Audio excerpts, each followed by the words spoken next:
falando aqui sobre os coeficientes γF, então eles já estão prontos. Então essa tabela aqui vai me dar os coeficientes de ação permanentes, que são os de γg, e os coeficientes de ações variáveis, que são os de γq. Então repare que para a ação permanente aqui tenho essa coluna aqui chamada de combinações. Então tenho combinação normal, especial e excepcionais. Isso aqui eu vou mostrar logo as equações que regem essas combinações. Em geral, numa construção, num projeto novo, a combinação que vamos utilizar será essa combinação normal aqui.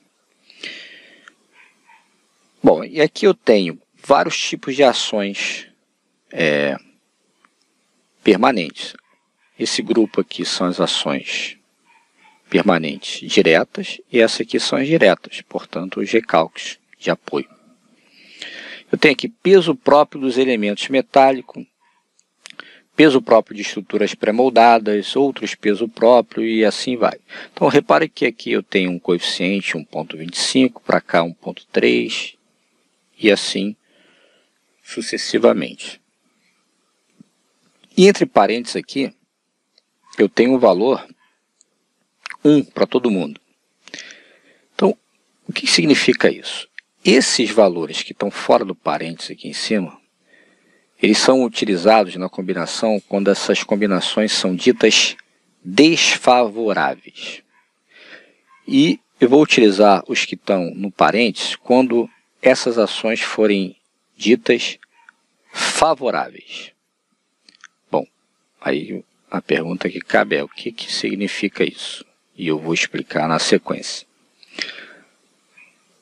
Aqui eu tenho também os coeficientes para as ações variáveis. Eu tenho aqui efeito de temperatura, vento, ações truncadas que são basicamente provocadas por máquinas, equipamentos que travam em determinado momento e geram um tranco.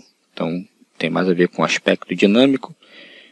E outras que não são essas que está aqui, então qualquer outra que não são essas que estão aqui entraria nessa coluna.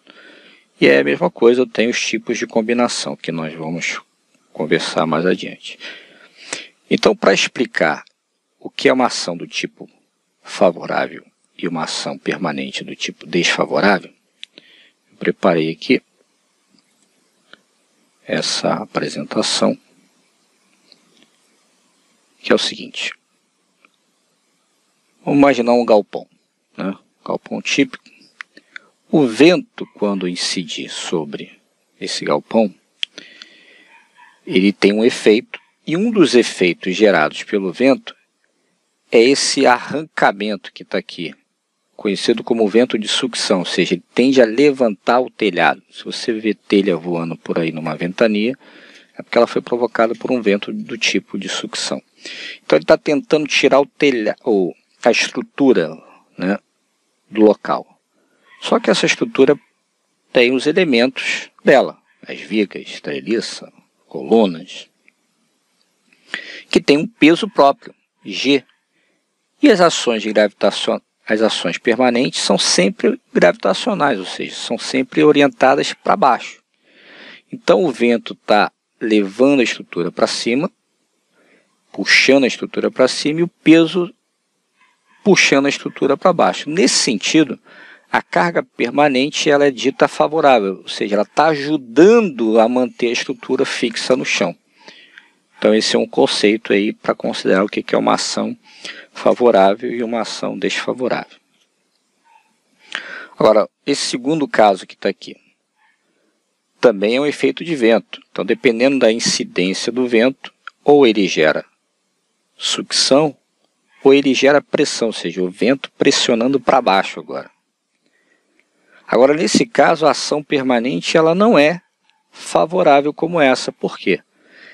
O vento está empurrando a estrutura para baixo e a ação permanente também, ou seja, elas estão solicitando a estrutura na mesma direção.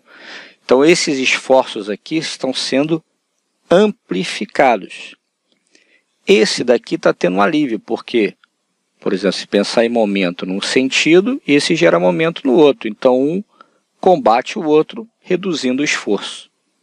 Aqui não. Aqui os esforços estão sendo aumentados de alguma maneira. Nesse sentido, a ação G não é favorável e sim desfavorável. Um outro exemplo seria, vamos esquecer que está com vento, nesse dia não tem vento, só tem o peso próprio. E aí, o peso próprio seria favorável ou desfavorável? Desfavorável, porque ele é a única ação que acontece na estrutura, não importa se ele está para baixo, está para cima, está para um lado, está para o outro. É o único esforço que está solicitando a estrutura, portanto, todo o esforço gerado por essa ação permanente será do tipo desfavorável. Tá? Então, o único caso aqui que a gente pode destacar como sendo favorável seria esse em que você tem uma ação num sentido e o peso próprio no outro. Essa é, né, o que vai regular a definição de um esforço dito favorável ou desfavorável.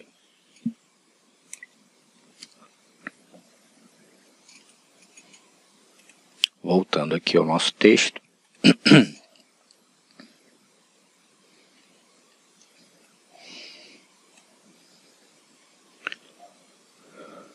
Essa outra tabela vai apresentar os coeficientes de combinação, os psis, psi0, psi1, psi2, que nós vamos utilizar em cada combinação. Aqui eu tenho uma série de possibilidades onde eu aplico os coeficientes, né? Repare que aqui não cobre todos os casos, mas ele na verdade não é obrigatório, você não tem necessidade de cobrir todos os casos. O que é importante aqui é você adequar o seu caso a uma dessas informações que estão aqui. Então, por exemplo, se você estiver trabalhando com ações variáveis de uso, eu tenho 3 possibilidades aqui de encaixe. Vento. Vento tem jeito, é vento, é vento. Variação de temperatura também, só tem ela. E as outras cargas móveis, como cargas em pontes rolantes, né, viadutos, esse tipo de situação. Então, na verdade, a tabela cobre todos os casos, né? Ah, estou com um caso aqui que não encaixei de jeito nenhum. Quando isso ocorrer, você vai tomar sempre o valor igual a 1. Repare que esses valores aqui, o menor é 0 e o maior é 1.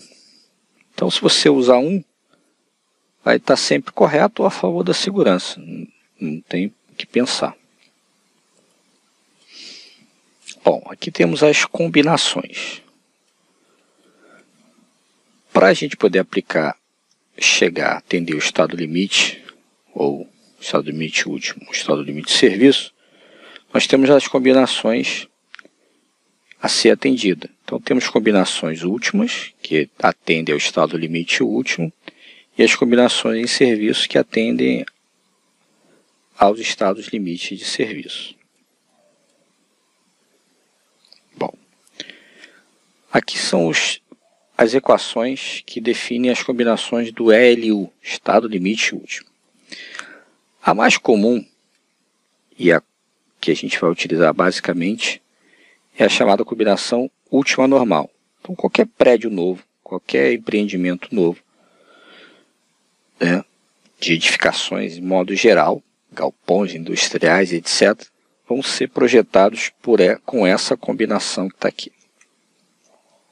Bom, eu vou explicar essa que está aqui e o que eu falar aqui vai servir para as demais. Bom, então essa é uma equação que combina as ações do tipo permanente com as ações do tipo variáveis. Essa combinação tem que ser tantas quantas forem necessárias para obter o maior esforço que vai atuar em um determinado elemento estrutural. Então eu faço N combinações, quantas forem necessárias, dentro de uma realidade, obviamente, até atingir um número que seja o mais significativo, o mais representativo, que seria o maior valor do esforço. Vou falar aqui maior em módulo, que pode, para ficar de forma mais geral. Bom, então vamos ver a equação. A equação, a primeira parcela dessa equação, diz respeito a todas as ações permanentes. Então, se eu tiver 10 ações permanentes, cada ação permanente dessa é afetada de um determinado gama G, que nós vimos ali em cima na tabela. Eu tenho esse Fq1, que é uma ação variável. Então, o G permanente e os Qs são variáveis, tá? Esse Fq1 é dito a ação permanente principal ou de base. Essa aqui seria a ação variável mais importante do projeto e que levaria a um valor máximo do esforço. Então, ela tem um coeficiente gama 1.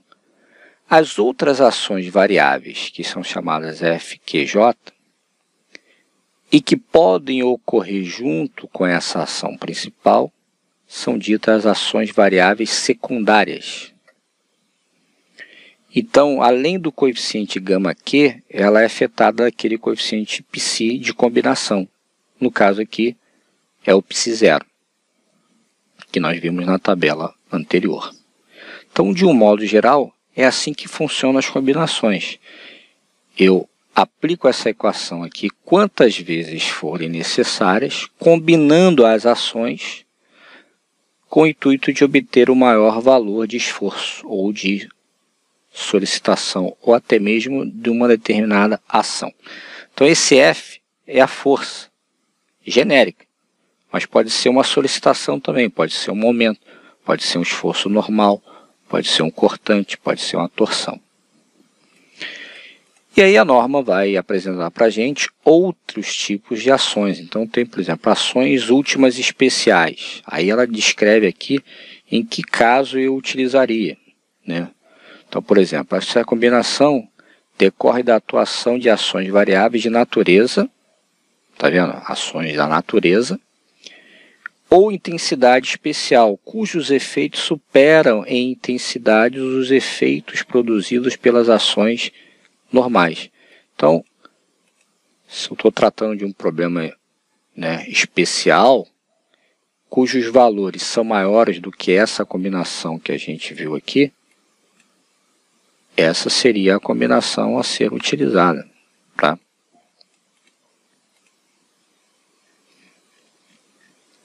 A outra combinação, essa, opa, cadê? Tá, aqui, isso, é uma combinação de construção, combinações últimas de construção, né, que eu poderia tratar o problema da mesma forma que eu tratei na equação 182, que é essa que está aqui, ó. A gente passou por ela aqui.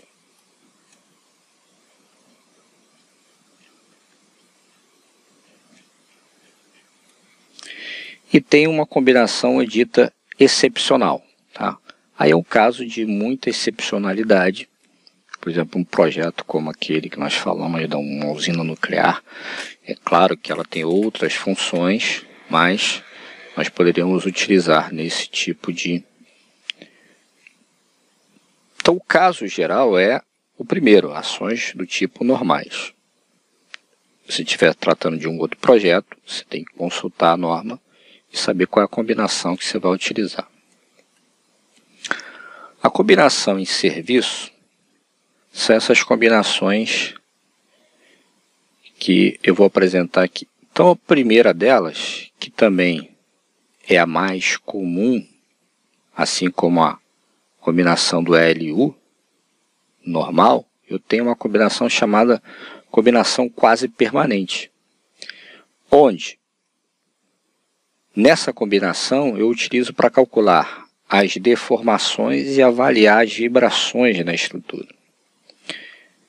Repare que essa equação é dita quase permanente, por quê? Nessa primeira parcela que diz respeito às cargas permanentes, ela não é afetada, ou elas não são afetadas por nenhum coeficiente de segurança, ou seja, eu estou utilizando a equação, a carga total em serviço permanente, peso próprio, peso de piso, alvenaria, tudo que tiver aqui permanente vai entrar aqui sem afetar em nada, sem ser afetado em nada por um determinado coeficiente de segurança. Já as ações variáveis, elas são afetadas por um coeficiente de ponderação ou de combinação π2. E esses valores π2 que nós vimos na tabela são sempre valores menores do que a unidade. Ou seja, eu estou diminuindo um pouco o efeito da ação variável na estrutura. Se a gente pensar num prédio, isso faz todo sentido. Por quê? Um prédio, tomando um prédio como exemplo, as ações principais de um prédio são as ações permanentes, ou seja, isso representaria em torno de 60% a 70% somente de ação permanente, de peso próprio, dos elementos de alvenaria, etc. As outras ficariam o uso e a ocupação. Então, os outros 30% são pequenos se comparado com as ações permanentes. Então, por isso o que regula aqui no caso de deformação são as ações permanentes. E a gente utilizaria essa combinação que está aí. E assim como no estado limite último, você tem outras combinações frequentes e combinações raras, né? São combinações que a gente utilizaria em casos específicos, como por exemplo essas descritas aqui pela norma. Então, um projeto novo, nós utilizaríamos uma combinação última normal e uma combinação quase permanente por ALS. Então, isso seria que atenderia, digamos, 90%, 99% dos problemas.